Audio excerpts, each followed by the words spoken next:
Good evening, and welcome to the Positional Sports Talk Show. Live streaming on Facebook Live, Twitch, and our Positional Sports Talk Show YouTube channel. We are a sports talk show made for the fans, from the perspective of fans, presented by lifelong sports fans. We will provide our opinions and positions on the hottest topics in sports this evening. My name is Big Reg. I'm joined by my partners in crime. We got a almost full house tonight. Professor J in the building. What's going on, Professor?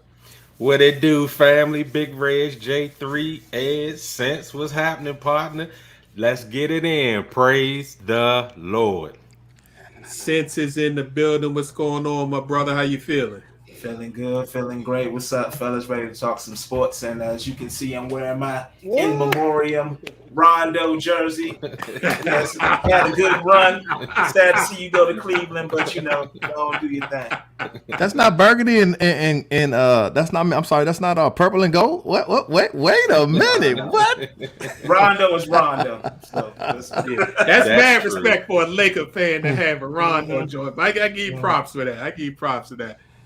We got Ed in the building. What's going on, partner? Man, I'm feeling good. Ready to talk some sports. I see everybody in the house. My man, Professor J.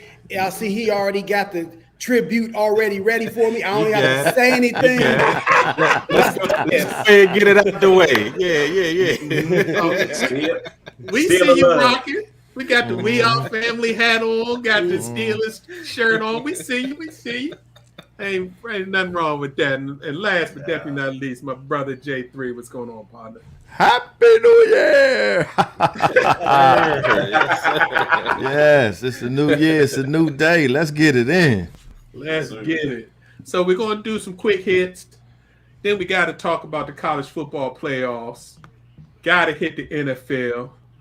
Hit you with a little bit of NBA. And trust me, as we go further and further into 2022, we're going to get heavy into the NBA and also NCAA basketball men's and women's. We've got the professor, so it's post takes week and our final post of the evening. So as always, we appreciate you tuning in. So please sit back, relax, and enjoy post on the Positional Sports Talk Show. Yes, sir, J3. Quick shout out to Jay. We wish you was here. We know you here in spirit, my man. Yes, sir. Absolutely. Jay Wills will always be a part of the team. All right, so quick hits, just a few for you. First of all, I gotta say congrats to Becky Hammond. She was announced as the new head coach of the Las Vegas Aces. Becky Hammond actually has her number retired in the rafters for Las Vegas. They were the San Antonio Stars when she played for the organization that became the Las Vegas Aces. But now she goes back to her former squad. While everybody was hoping that she would get a legitimate chance to be a head coach on the NBA level, she said, I listened to an interview, I had multiple interviews for NBA head coaching jobs and I always heard, well, you've only been with the Spurs, you don't have head coaching experience. When I interviewed with the Aces, they was like, oh, she's a head coach. Mm. So she took the deal. She got a 5-year contract, and she's the highest paid coach in the WNBA. Nice. So shout out. Congratulations. To Becky Hammond. Congratulations. That's awesome. We also got a shout out to fabulous athletes, Candace Parker and Shohei Ohtani, for winning the Female and Male Athlete of the Year awards for the AP. Both of them had monster years. I mean, Shohei became the new age Babe Ruth with hitting 40 home runs and being a straight up number one pitcher. And then Candace Parker plays her whole career in LA, decides to go home to end up her career, and ends up winning the title in her first year back. So that's good. Baller. Oh yeah. As far as college basketball and the NHL continue to be plagued by the cancellations and postponements due to the surge of COVID in both the U.S. and Canada. We really haven't talked about college basketball at all because they've had to cancel so many games. You really don't know who's good and who's not. It's just crazy. And then what Canada is doing, Canada has temporarily paused all country travel as far as from teams come from the U.S. trying to play in Canada. So the Toronto Raptors and in the NHL, you got the Canadiens, the Maple Leafs, and I'm missing one more. But so they're not allowing them to play any games in Canada. Canada's going to either eliminate all the fans from the arenas or bring it down to like a 10% capacity. So they've really taken this COVID thing serious, and it's going to be interesting to see what happens with that. I can see the Raptors coming back to the U.S. and playing the rest of their season here. And then another COVID thing, last but not least, your boy Novak Djokovic gets a medical exemption so that he can play in the Australia Open this month. But he's not vaccinated. Nice. Now, Australia said nobody can come in their country that isn't vaccinated. Period. White privilege. Not only that, because he has 9 titles there and is on the verge of becoming the all-time winningest men's Grand Slam winner. If he wins there, he gets his 21st Grand Slam and break the tie with Federer and all.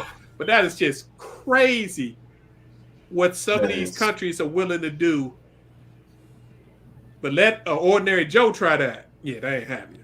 White privilege. But as a country, we can't, we got to look in the mirror because we're doing all that plus. So, I feel Kyrie Irving. Yep. I feel. All right, so let's talk some college football. Well, the bowl season has been going on, and from what I've heard, there have been some good bowl games. To be quite honestly, I haven't watched any of them because nowadays the bowl games have lost some of their vigor because you have so many players who aren't playing because they either getting ready for the draft or they just don't want to get hurt or they done jumped into the transfer portal. So you got a lot of very, very good players that aren't playing. So I'm going to let y'all talk about the bowl games in a second, but let's actually talk about the college football playoffs. Yeah, the semifinals on New Year's Eve. Let's start with the one that y'all know Ed and I always like to talk about. The number 1 seeded Alabama Crimson Tide beat the Cincinnati. Cincinnati had a good run. Matter of fact, they had a good run for 2 years. They've lost 2 games in 2 years. They're building a very good program. I think they're going to fit right in that Big 12 when they transfer over. But, I mean, let's be honest. They run a different defense, a 3-3-5. And Alabama said, if you're going to line up with just 3 defensive linemen against us, we're going to run the ball down the throat. And they actually converted back to their offense from 7 years ago. And they punished Cincinnati. Yeah. They wasn't ready. I was about to say, were we really giving Cincinnati a chance? They weren't ready. I mean, their record, made it seem as though that they were prepared or they were a good team, but they got the wake up call in the first quarter. Yeah, I mean, and you saw who was used to this dance, as Alabama clearly was. They've been this ain't their first rodeo, so Yeah, they were more than prepared, and they showed up. I was more disappointed in the lack of showmanship and I guess electricity from Desmond Ritter. I thought that on that stage he would have shown just a little bit more. I think he had a lackluster performance. I mean Alabama pretty much did what they wanted to do, but I just thought it was my expectations. I thought I was going to see like a Michael Vick against Florida State type performance from back in the day where or Vince Young type joint where they might have lost, but at least he would have tried to put the team on his back. And now I kind of see why he fell out of the Heisman discussion because I really thought that they would have went how he did, and that's exactly what we got in that game. The problem with Cincinnati was in this football game, it was won, and usually high-level college football is usually won in the line of scrimmage, whether it's the offensive line or the defensive line. And so, Professor Jay, to what you were just saying, as far as disappointed, or as far as you was hoping for like a Michael Vick type performance that he put on against Florida State, the difference between those two teams was Virginia Tech actually has big boys. They're actually physically built to play with the likes of Florida State. I'm talking about back in the day, and even now, it's just a different level of athlete that Virginia Tech can get versus the level of athlete that Cincinnati can get. And Cincinnati is a very well coached team. I give them credit. They played as good as they possibly could. I think they were prepared, J3. I actually do think they prepared, but at some point, if you're just not physically capable, then there's nothing you can do. You can scheme, you can be well coached, and even sometimes you might get lucky, like they did against Notre Dame earlier this year, and come out on top when you clearly don't have the athletes that the other team has. But unfortunately, on this particular stage, it was not to be, and it's probably never going to be unless they just get a completely different athlete along the line of scrimmage.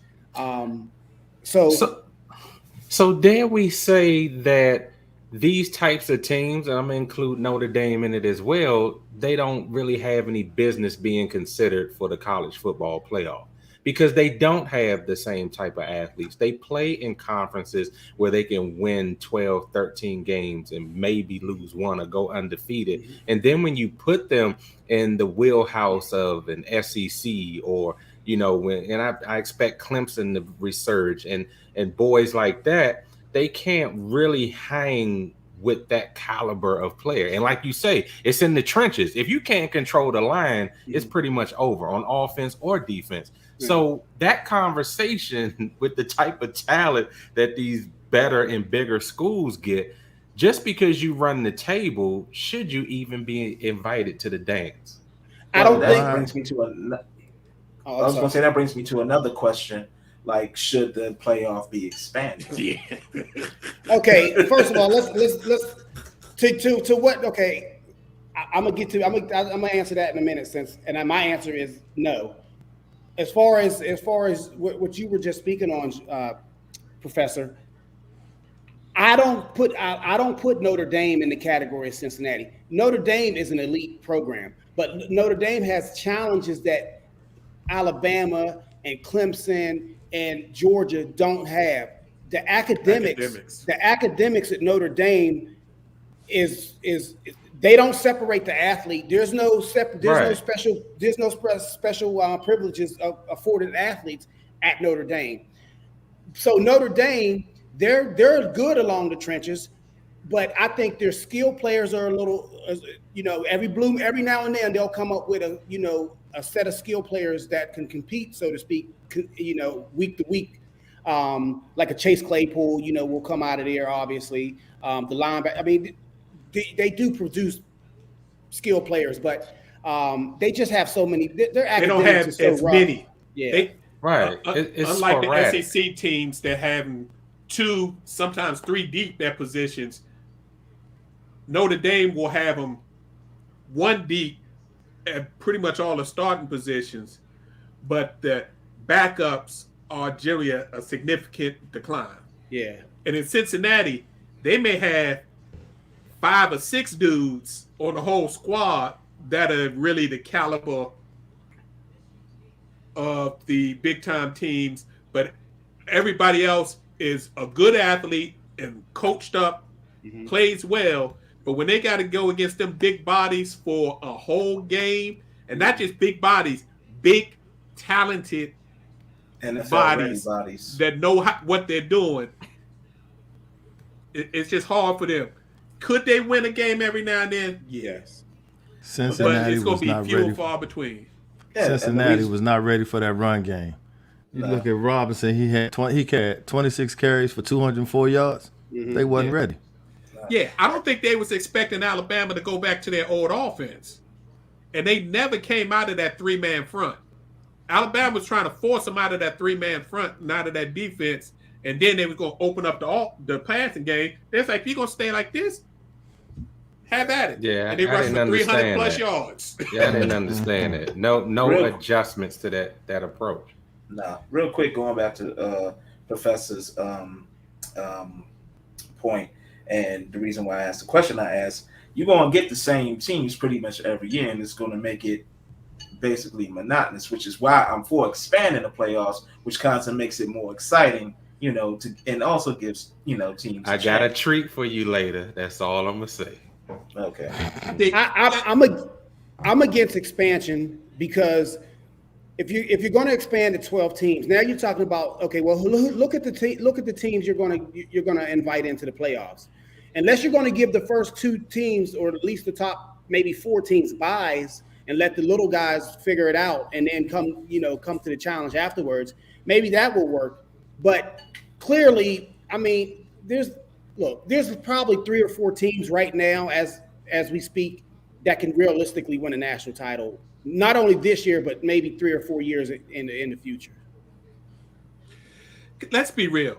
The expansion of the college football playoffs is a money grab because, as I said earlier, the bowl games are dying. Yes. Unless you are a fan of that team or have somebody going to that school and playing on that team, nobody's going to the bowl games anymore. Terrible. Yeah. So what this is going to do is recoup all that revenue that they're losing from the bowl games plus some.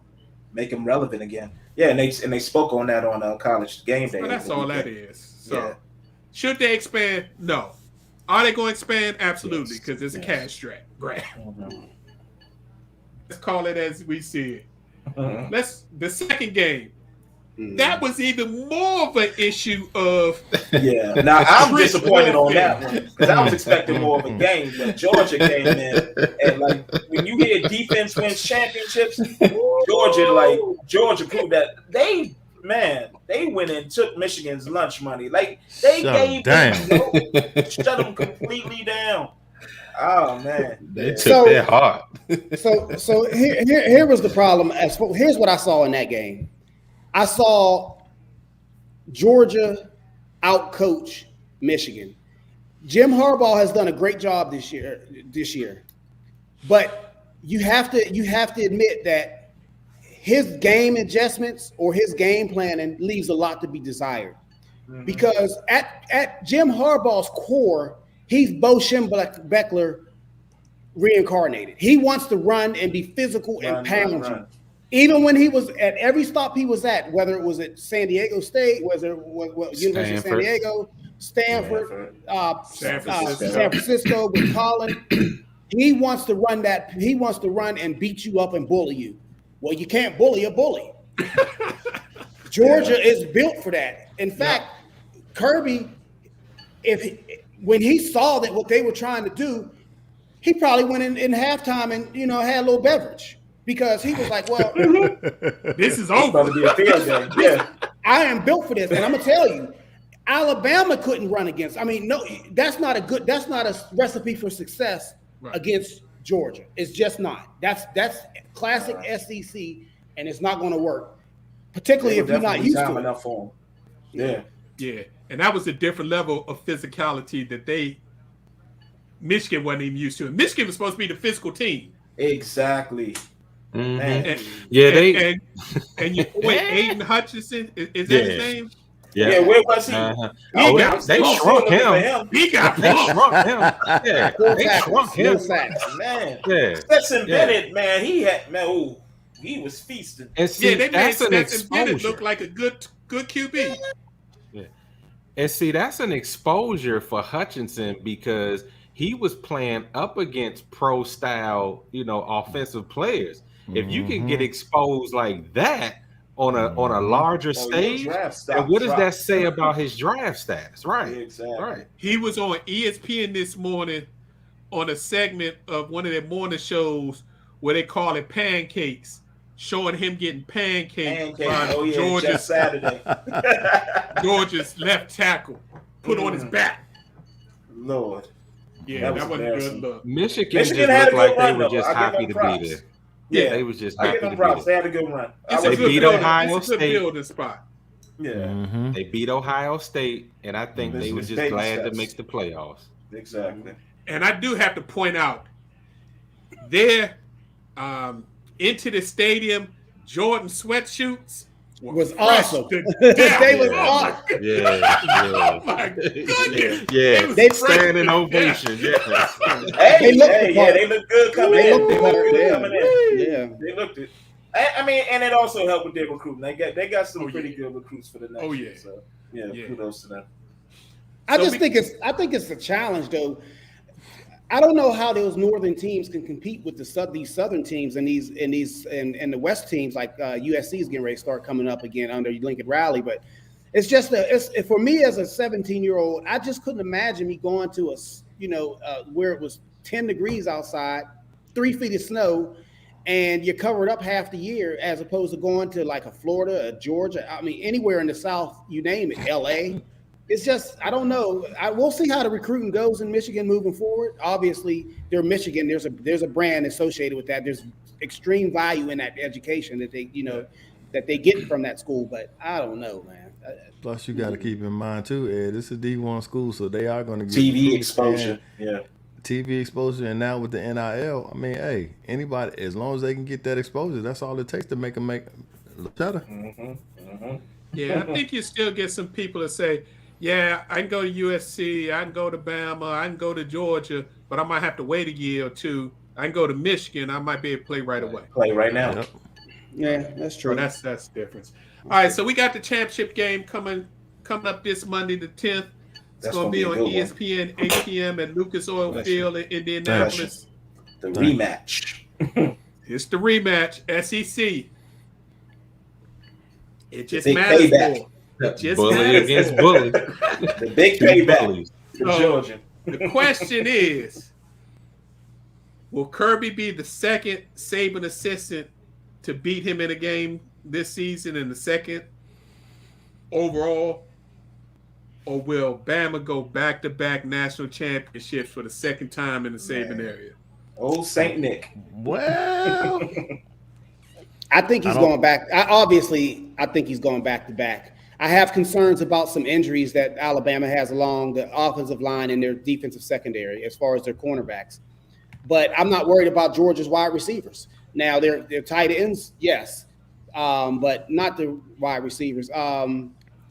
There's a couple key injuries along that offensive line that I'm gonna monitor, but I gotta go with Bama. Yeah, what's your points though? What's your points though, Ed? I can't do the points. I can't give you that. Well, give me a score. Give me a score. They'll beat them by a touchdown.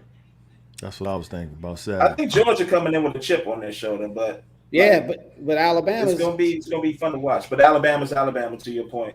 So it's gonna be close.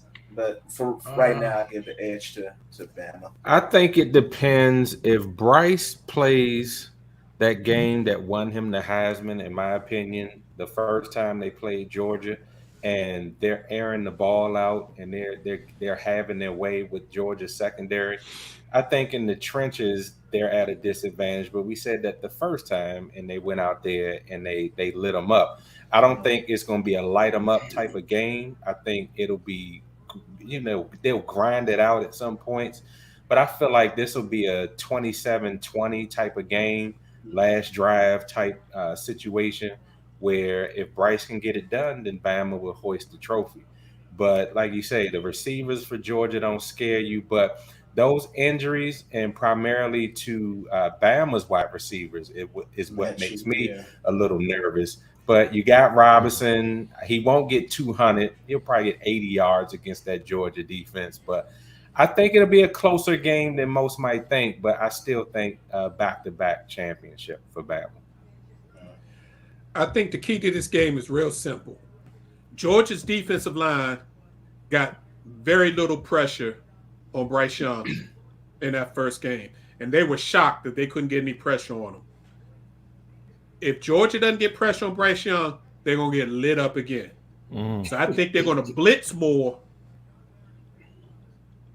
and change their defense slightly to also help their corners in the secondary, which means Alabama's actually going to be able to actually break some runs this game. So it's going to be, if Georgia's defensive line can't get more pressure, they're going to lose, and they're going to lose badly. If they get some pressure, it comes to a close game, and it might come up to who has the ball last. Now, if Alabama wins, this will make number 10 for Saban, wouldn't it? No, this would be 8 for Saban. Saban himself, number 7 at Alabama. 7 in 15 years. Wow. Yeah. All right, let's head on over to the NFL. Week 17, some of the big stories of Week 17. Last night, Big Ben probably played his last home game as a Pittsburgh Steeler. The team sent him off right in old school, traditional Steeler fashion. They ran the ball, pounded the rock, and the defense got after the quarterback and got Big Ben to win. And I got to say, Najee Harris put on a show last night, and T.J. Watt, why they was trying to block T.J. Watt one-on-one for multiple times during that game is unexcusable for Cleveland. I think the coach was trying to get Baker Mayfield hurt. I was about to say, poor little Baker. He almost succeeded. Well, Baker called out. He questioned that after they asked him in the interview in his press conference. He was like, well, why did you put a rookie on T.J. Watt by himself with no help? He said it. He said it. So and then he said, I got to start looking out for myself. So I don't understand the Cleveland Browns, though. I don't understand the Cleveland Browns. I mean, they have talent on both sides of the field. They should be winning. Is it the coaching scheme, or is it both? Because I'm telling you, they got a lot of talent. Yeah. I mean, I don't know why they didn't run the ball more. Pittsburgh has the worst run defense in the league. Why didn't you run the ball? They have one starter. They lost 2 starters by the second game of the season on that defensive line. They run a 3-4. So 3/4 of their line is gone. Their middle linebacker is still recovering from ACL. They have no defense up the middle, none. And Nick Chubb was sitting on the sidelines. Right. On the sidelines. Baker wanted to play hero ball. Oh, it's about me, or it ain't just about the running game. I can do some stuff too. And that's why he destroys himself every time. Every single time. I think the coach was out to prove a point and set Baker up for failure. There's no way that was a good game plan. And quite honestly, J3, I think a lot of those players in that locker room have no faith in Baker Mayfield anymore. And now that they see one of their boys who they liked in the locker room, OBJ, doing his thing in LA, is really making things look worse. So, but I know we brought this up before, fellas, but I'm gonna bring it up again. Should Baker had even been playing? He's hurt. He should have been benched a long time ago. I know he's trying to prove something, but it was to the detriment of the entire team. So to J3's point, the coaching, you should have been like, instead of proving a point, you should have been like, I need to sit you, because they had a chance at the playoffs weeks ago, but they kept letting them come back because we said it. He ain't want Case Keenum to shine. But as a coach, I would have done what was right for the team and tried to get some wins to get into the playoffs. If that's your decision. Not one, not 2, but 3 interceptions. Yeah, that's just embarrassing. And I don't think that's the coach's decision. I think that's a GM and owner's decision. That's terrible. And we would have had a big problem. because there's something, because in the background of all this is a looming contract extension. So so they're going to either. They have to figure out what they have in Baker Mayfield, and I think they suspect it. And never forget, this coach this wasn't his quarterback. He inherited this dude. So, and watch Washington try to get him. And organizations try to prove that they were right. And you talking about the number 1 overall pick, not just the first rounder, the number 1 overall, and you're gonna bench him. So, shout out to LA Rams Cooper Kupp. Yo, I don't know. He got a crazy connection with his quarterback. They meet every morning, 5:30 a.m., talk about the game plans, talk about routes they want to run and all that. But Cooper Kupp is going to win the wide receiver triple crown this year, leading the league in catches, yards, and receiving touchdowns. If he keeps his stats up for the final game this week, he'll only be the 4th receiver ever to do that, joining the likes of Jerry Rice, who did it in 1990, Sterling Sharp, Shannon's older brother, who was a monster but had to retire early because of a neck injury, Steve Smith Jr., who was a monster at Carolina. Little firecracker. And now you talk about Cooper Kupp. So that is crazy. And he got a chance to break some other records, but he's already said if he breaks the yards record and the catches record, he's not really good. He said, put an asterisk beside it because I'm going to do it in 17 games when the other receivers did in 16. But, man, people got to start giving Cooper Kupp some props. It just makes you wonder why nobody's double teaming him. Yeah. He should change his name to Bread and Butter. Because basically that's all he's been for Matt. That would be fitting, too. That's funny. Bread and Butter. Hey, before we get it off, while we're talking about records, I forgot to mention T.J. Watt. T.J. Watt now currently stands 1 sack away from tying Michael Strahan's all-time sack record. With 1.5, he will break it. And he's done this in 15. He would have done it in 15 games, but really 13 because he was sat out 2 games and he barely played in 2 more. So shout out to my boy TJ doing his thing in Pittsburgh.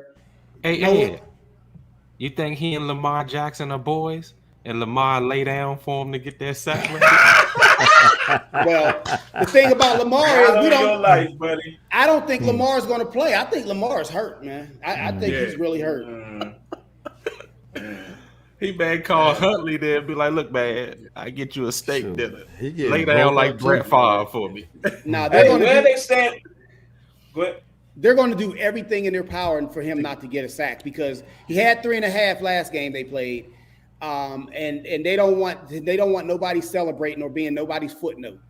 I mean, don't never forget. Pittsburgh stand right now as far as playoffs. Well, they're still technically in the hunt, but it takes a lot of things to happen. First of all, they got to beat the Ravens next week, and Jacksonville has to beat the Colts. So you're saying that's there's not a happening. chance? There's a chance.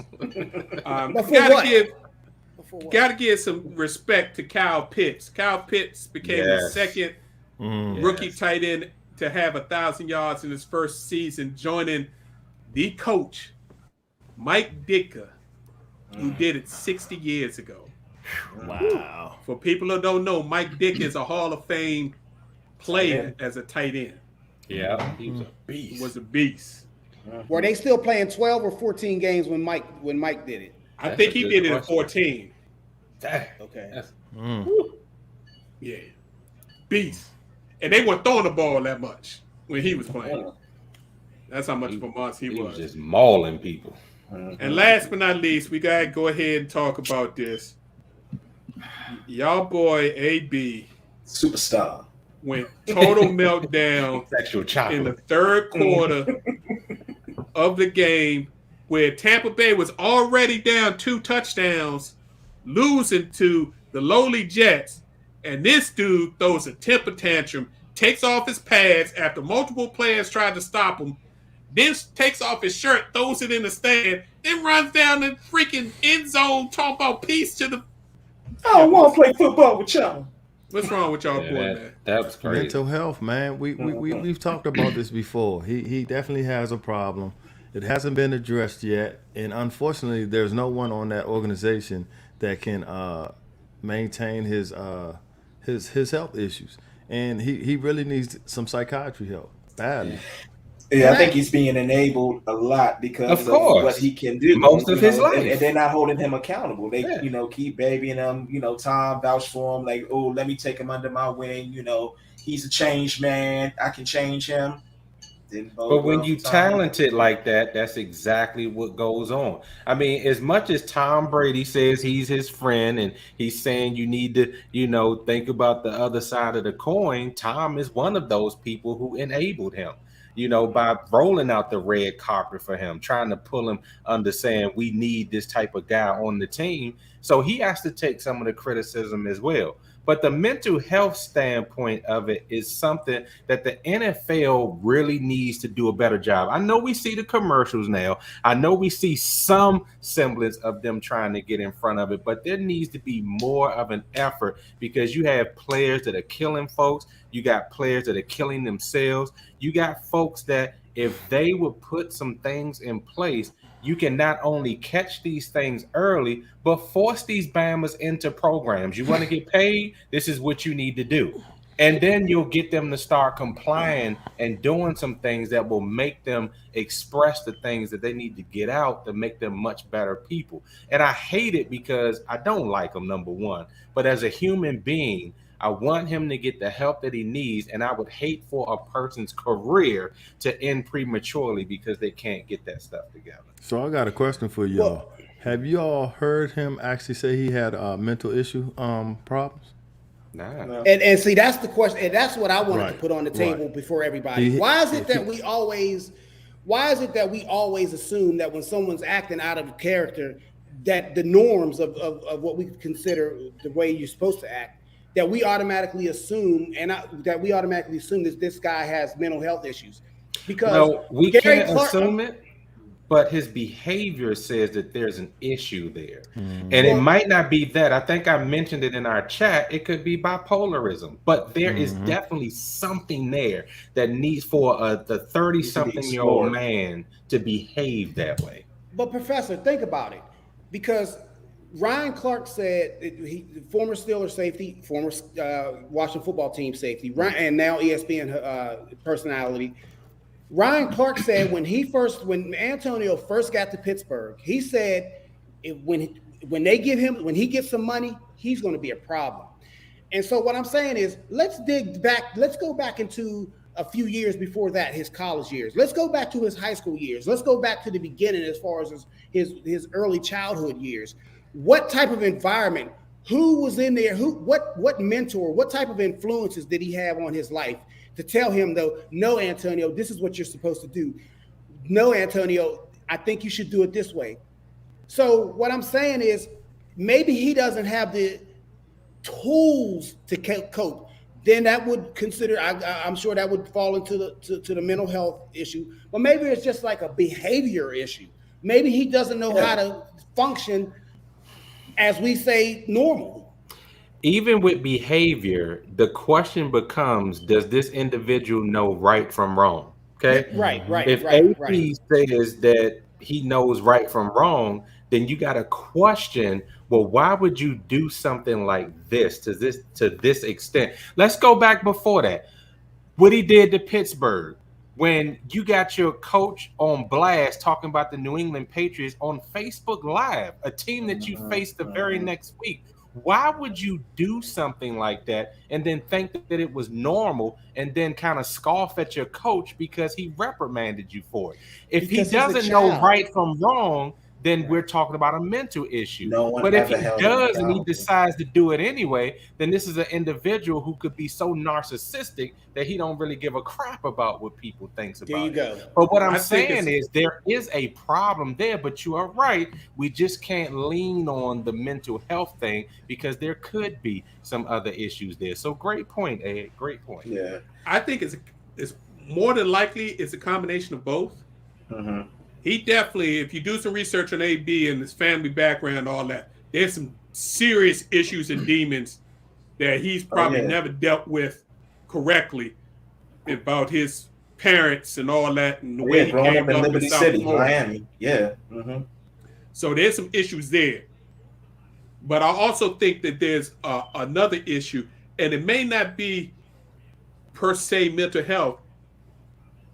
If you really go back to it, I'm sure there were some things happening in the Pittsburgh that we didn't know about, but he started acting up outwardly after he took that hit from Vontaze Burfict. Oh, yeah. You're right. When he got knocked out cold and was on the ground twitching. Yeah, yeah. After that, he went full AB. That's true. So, and part of CTE is it affects some parts of the brain where your ability to stop your rage and your compulsions gets limited. Mm-hmm. So stuff, you just go from one point to another point real quick. So I think that's part of the issue.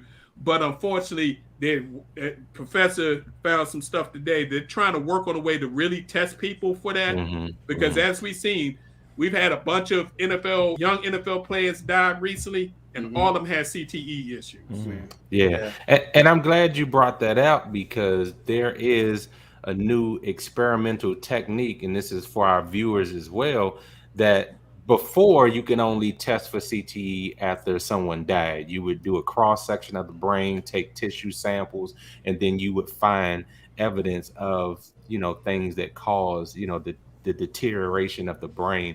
Now there's a experimental exam that they can do. It's not a CTE, it's called a PET scan. And what they're looking for is a tau protein that is found in patients with Alzheimer's disease, other types of dementia. It's very toxic, and destroys brain tissue, and it leads to CTE.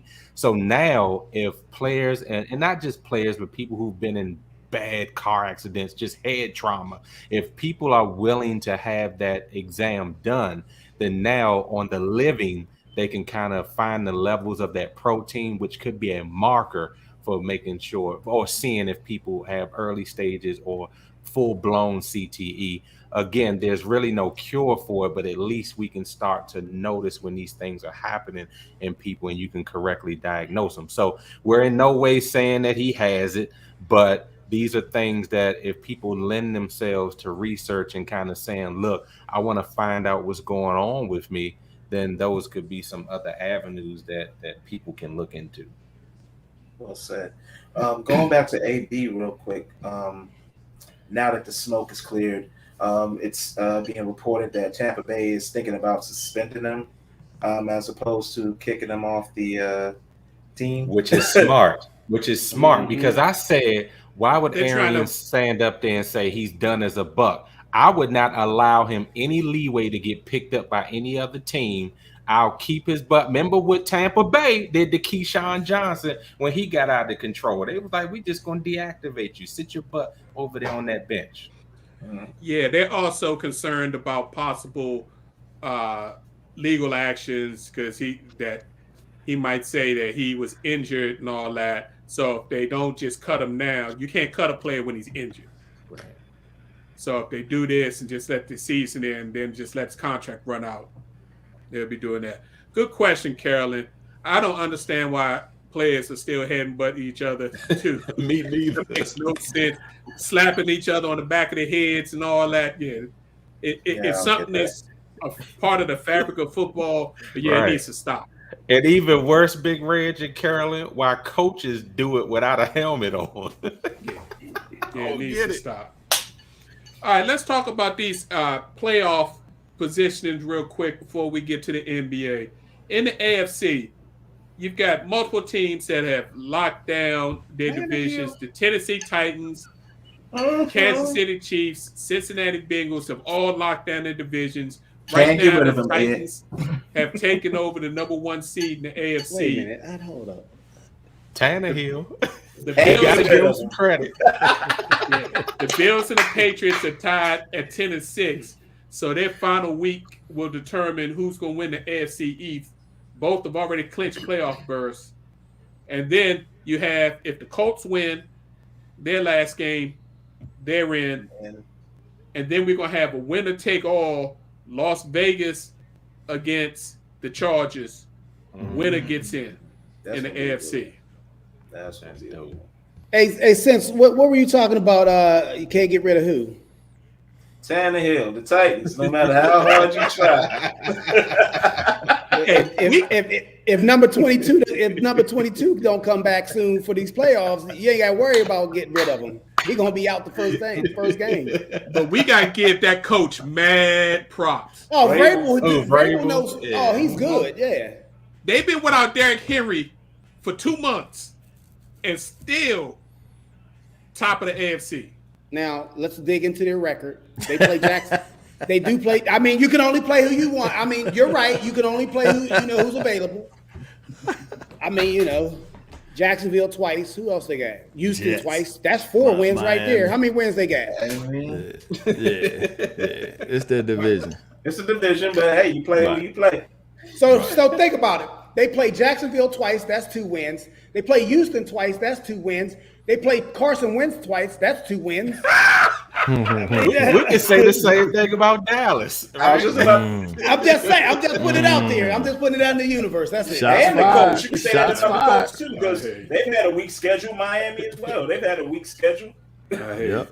Over on the NFC side, the Green Bay Packers have not only clinched their division, they've clinched the number 1 seed in the first round bye. Aaron Rodgers. And we got another coach we got to start giving some respect to.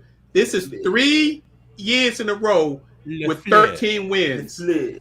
LaFleur, I know he got Aaron Rodgers. Yes. Mr. LaFleur, 13 wins, 3 years in a row. Before how long? No other team has done that before. Is he going to stay? First of all, he got Aaron. He got a first ballot Hall of Famer. Is he staying or is he going to go? That's what I'm saying, J3. I think Aaron Rodgers is going to scorch the earth. The New England Patriots with Tom Brady never did that 3 years in a row. They just won Super Bowls. Aaron Rodgers going to win this. They win Super Bowl. We talking about the regular season, but you're right. The Tampa Bay Bucks and the Dallas Cowboys have clinched their divisions. Their divisions were both a little weak this year. The LA Rams have a 1-game lead over the Arizona Cardinals for the NFC West title. Both have clinched playoff berths. And the Philadelphia Eagles, a team that was picked to be last in the NFC East, has clinched the playoff berth. And they go to Dallas for the last game of the season to possibly hurt Dallas's seeding. And if Dallas becomes the number 4 seed and has to play either the Rams or the Cardinals, one and done. That's a problem. Just spanked them. That's one and done. Just spanked them. And I can see Philly doing that because their run game has been. I hope so, man. Can't stand. And lastly, before we talk about the NBA, we got to give some love to Joe Burrow. This dude then passed for almost 1,000 yards in 2 games. That's crazy. And 9 touchdowns, no picks, and 970-something yards in 2 games. We were having this discussion earlier. Me and my coworkers were having this discussion about Joe Burrow. I'm not going to hate him. I'm not going to hate on Cincinnati. I'm not going to hate on Joe Burrow. But if I was in the front of the line and I got to pick the biggest and the best Christmas tree first every year for 30 years, and then you look at my Christmas picture, you look at my Christmas, like you're throwing shade. You look at my Christmas pictures. You look at my Christmas pictures, and J3, you had to pick 17th or 30th every year. Your Christmas pictures would be raggedy because my tree would be shining and yours wouldn't. Let me just say this real quick, Ed. Let me just say this. Look at New England. They don't pick 1s and 2s and 3s in the draft every year, and they still come out on top every year. But the key to the NFL is who you have behind center. Absolutely. That's the number 1 indicator of whether or not you're going to be good or not.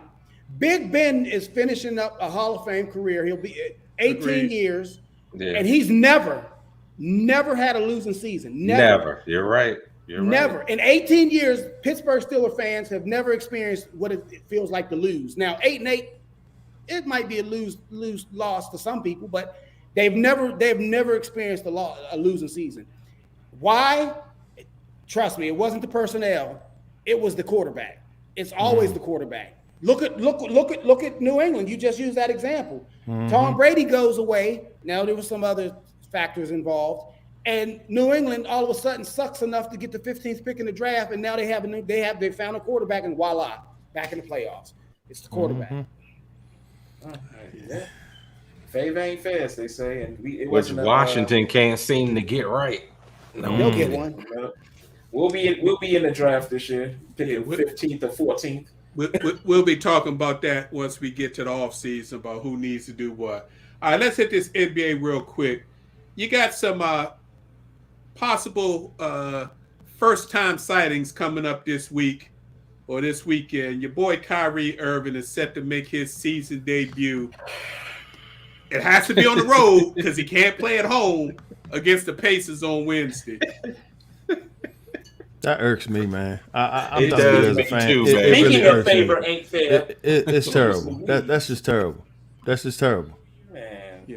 On a more positive note, Klay Thompson and the Golden State Warriors are targeting Sunday's game against the Cavs as his first game back after missing 2.5 years due to 2 major injuries. So, shout out to Klay Thompson. If y'all seen any Golden State games recently and they show Klay on the bench, he is so frustrated. He ready. And so ready to go. So he's looking forward to it. And in the game over the weekend, they say Klay hit 28 straight 3-pointers in the warm-up. So, he's not just coming back. They say he's been ready, and if they needed him, but they've been taking their time. So Look at J3 licking his chops. Yeah. Like, Warrior. You already know. Splash Speaking Brothers about in coming- effect. Speaking about coming back from injury, Ja Morant had one shaky game after he came back. Now he's terrorizing the NBA. We What need to he's put done some over more the last respect on 4 his name, games man. is just Lord. disrespectful. He's beast mode for real. Yeah, So the question is, should New Orleans GM get fired for taking Zion over Ja? No, that's a legitimate question. That's a legitimate Absolutely. question. Absolutely. I agree. Yeah. I agree. Absolutely. Well, you know, Zion was the big ticket item. He came with all the flash and all that. And Ja was coming from a small program, small in body stature, but he proved is himself. becoming a. Proved Ja himself. will probably get his first All-Star bid. Mhm. He's making a run of making one of the 3 All-NBA teams, and probably will get some fringe NBA MVP consideration if he keeps doing what he's doing. I mean, they're currently number 4 right now in the West, and Yeah. that, like with that young team, Memphis. Balling. Balling. man. Speaking about balling, DeMar DeRozan is having his Oh, yeah. best game of his career. Big shot. Yeah. Damn. Against the Wizards, man, that was tough to see. Not only did he do it against the Wizards on New Year's Knicks. Day, He did he on did the it the Knicks. night before on New Year's Eve. He hit Yeah. 2 game-winning buckets back-to-back nights. Yep. Mhm. The best thing that happened in DeMar DeRozan's career, unfortunately, was him having to leave Toronto and go to San Antonio, and they actually made him a full-fledged ball player. Put the ball in his hands, let him run a little bit, point forward, helped him extend his range out. So he's not a consistent three-pointer. He still shoots his mid-range, but he can hit the 3.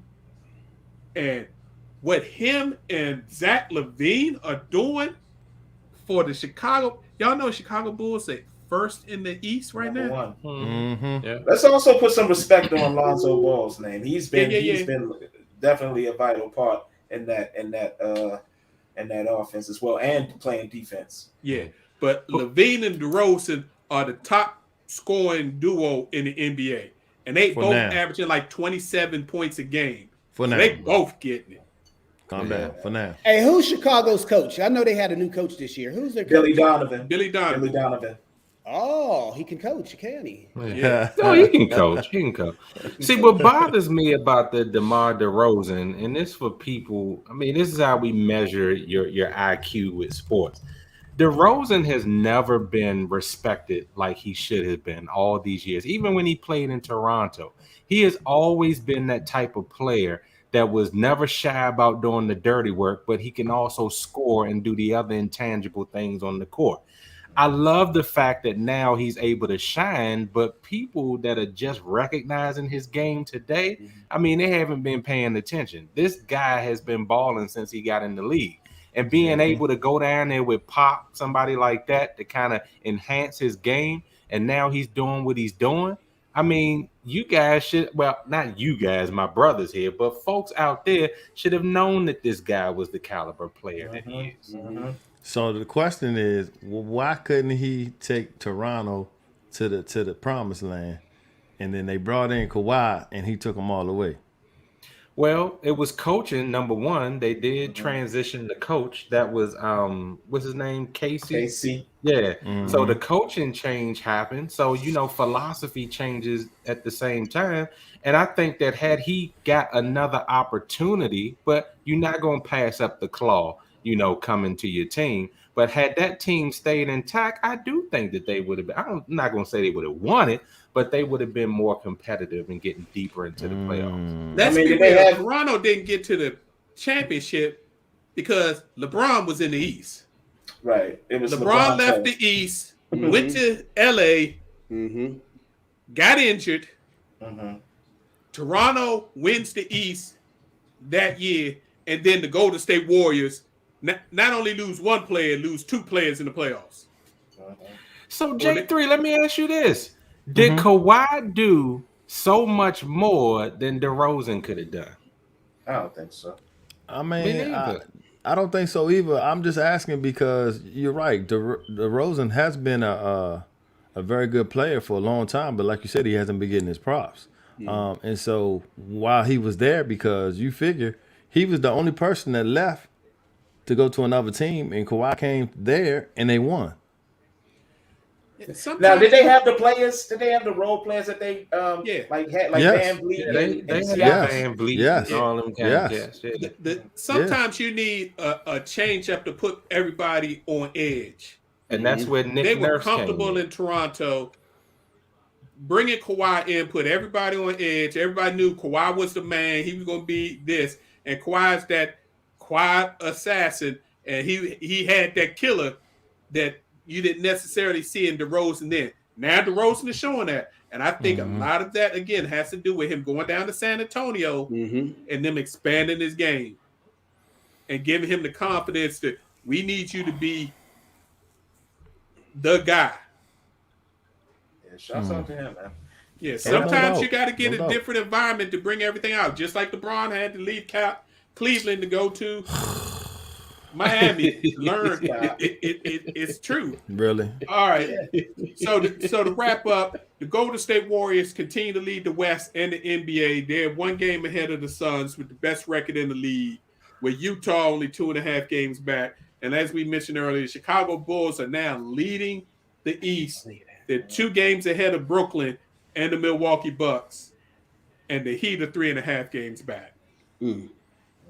So we're going to have a good second half for the NBA season.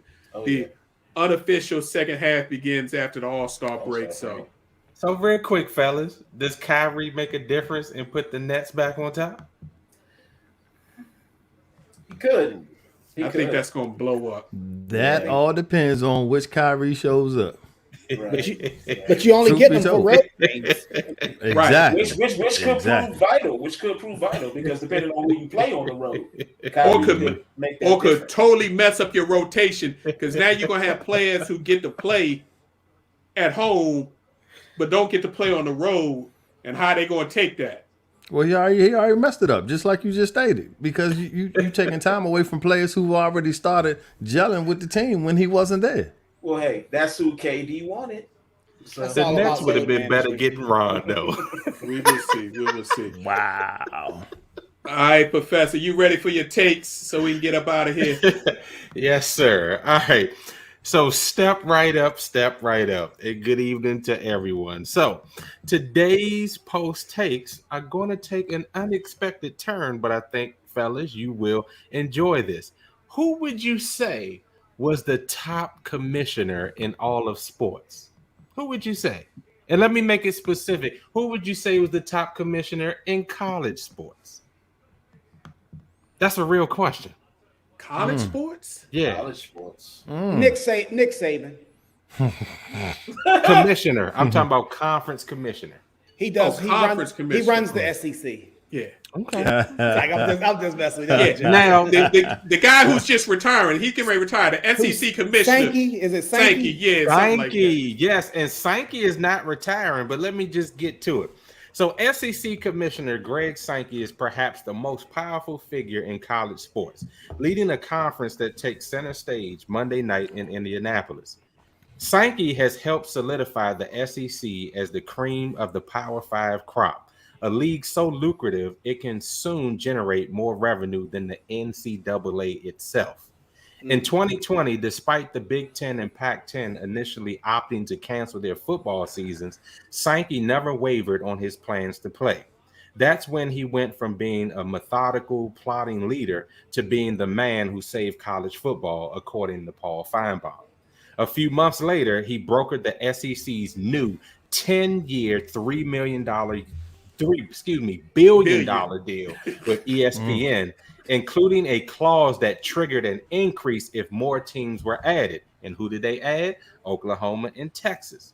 He's playing an integral role in the college football playoff expansion since, as one of 4 members of a group that's been meeting since June to come up with new formats. He's also co-chair of the committee tasked with reimagining D1 sports. So you got a lot of power.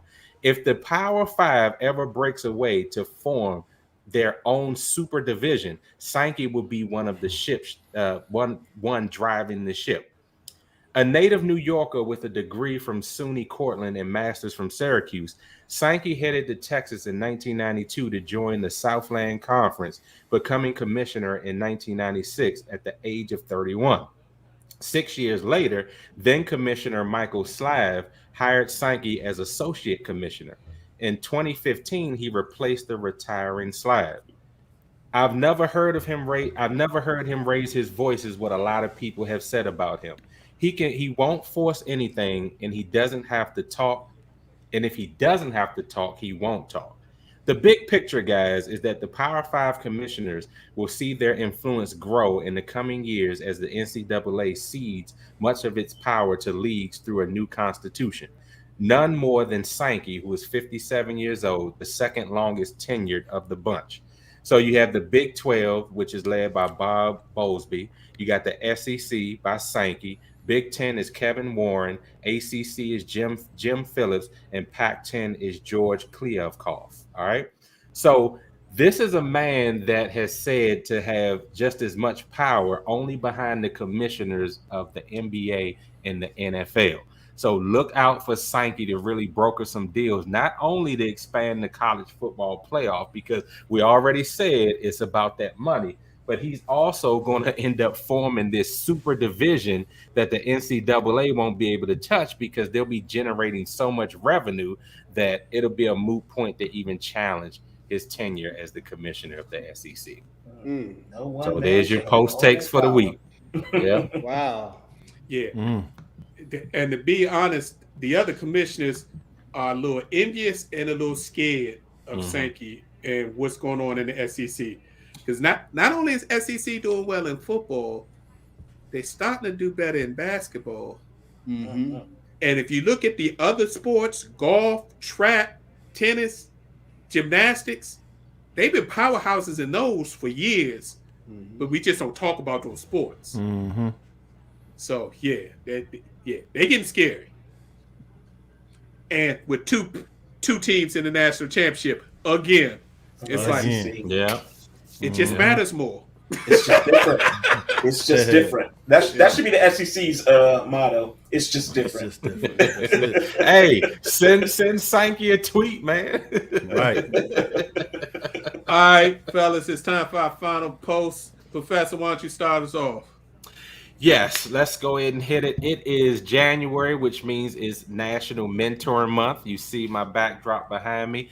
So if you know a mentor, you are a mentor, or you have done just great things. Hey, son, my son is on. Y'all see that? If you have done great things for those in your community, please pat yourself on the back or tell those that are mentoring to do the same. You're looking at a whole crew of mentors up here on the screen. Thank you, gentlemen, for your service. Thank all of you out there for everything that you do in the community, both men and women. We could not have the communities and societies that we have today without you. So just remember, it's not all bad out there. We definitely have some great Black African-American mentors who are making a difference in the lives of our youth. Amen. Excellent statement. Excellent statement. Sense, you up. I just want to give a shout out to a man who just keeps just making records, even in his young, tender age of 37, and that's Mr. LeBron James, becoming the oldest player to have 7 straight 30-point games. Mr. Benjamin Button himself. So, as much as everybody wants to pile on him and, this, that, let's show the man some love. He ain't got many more years playing, so let's give him his flowers. He also became the youngest player to reach, what was it? Was it 35, 36,000? Whatever that next threshold is. He's been the youngest person to reach every threshold number there's been. Well, he ought to. He started when he was, 12 years old? He's been in the league for how many years? 35? Go ahead. Right.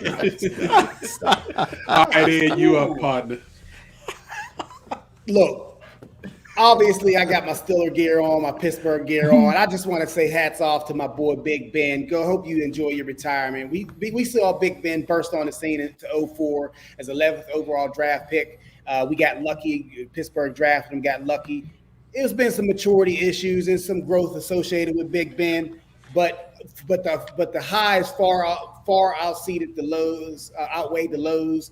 5th most wins all time, 10th best winning percentage all time.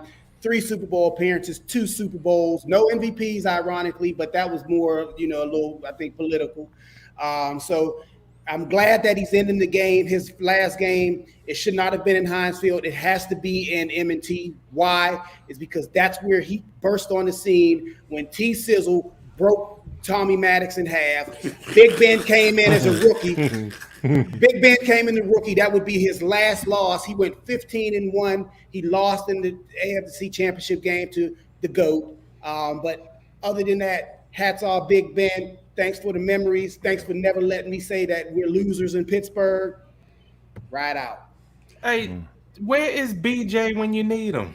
This was his moment too. So let me just tell you where BJ's at. He's taking his son to Tuskegee today, so he's on the road.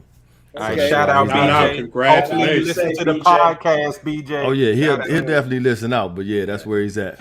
Cool. I remember that game you talk about, Ed, and I remember after that game, they asked one of the offensive linemen, was he excited about Big Ben getting a chance to play? And he was like, why would I be excited about a rookie playing? Who knew that he was going to be a future Hall of Famer? Won the Super Bowl and all that. Yeah. J3, you up? Yes, sir. So real quick, Professor J was talking about mentoring, and I got to give a shout out to my number one mentor, my role model, and that's my pops. Yesterday was his birthday. He celebrated 76 years. Yes, indeed. Yes, indeed. So I definitely want to shout out. And then on a health note, I hope everybody's drinking enough water. If you're not, you should be drinking at least 64 ounces a day. So let's increase that water intake so that we can stay healthy and see another day.